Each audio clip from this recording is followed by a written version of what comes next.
For the latest, including the flare-up of violence along Israel's border with Lebanon's Hezbollah, we're joined by SABC News correspondent Mia Alberti, who is in Beirut. Perhaps let's start where you are, Mia, and give us a situation or status update in terms of the conflict there.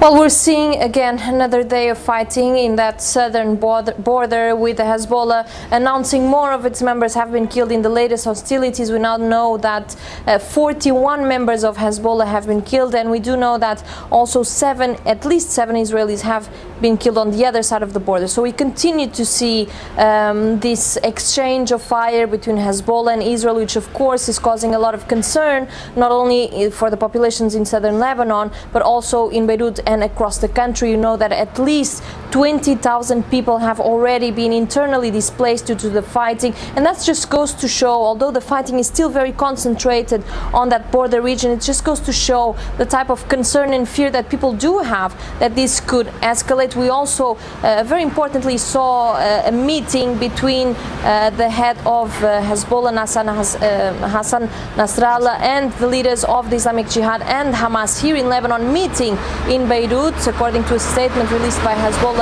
on Wednesday, to discuss what is happening and what are the next steps, according to them, to achieve a real victory in Gaza. Now, we do know that these groups have been coordinating, have been in communication. So what is important about this meeting is the message that they are sending, that they are united, that Hamas in Gaza is supported by Hezbollah and by Iran as a proxy in case Israel does decide to do something, and for example, as a land incursion in Gaza.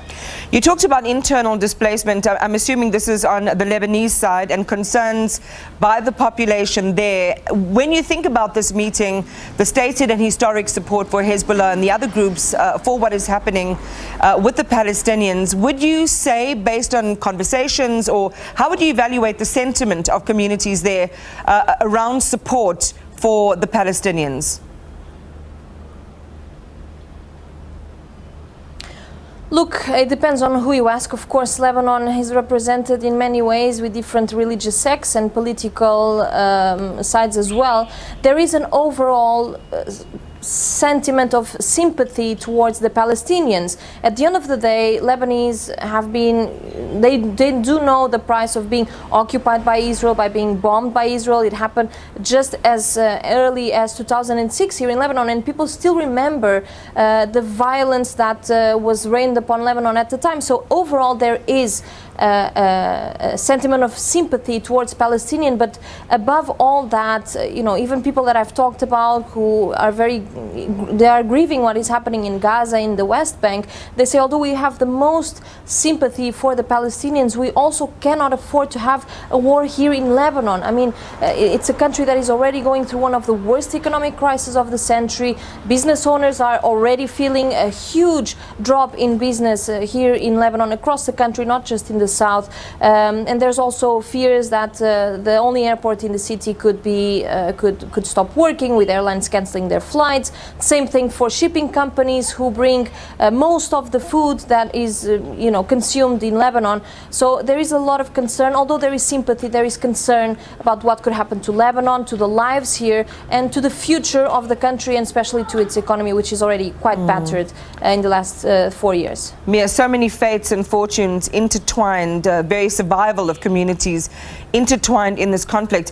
I want to end with a question about the release and calls for a humanitarian corridor, but also the release of aid and humanitarian support at Rafah into Gaza. The United Nations Relief Agency, UNRWA, says that they're unable to carry out their operations. Fuel, we understand, has completely now run out.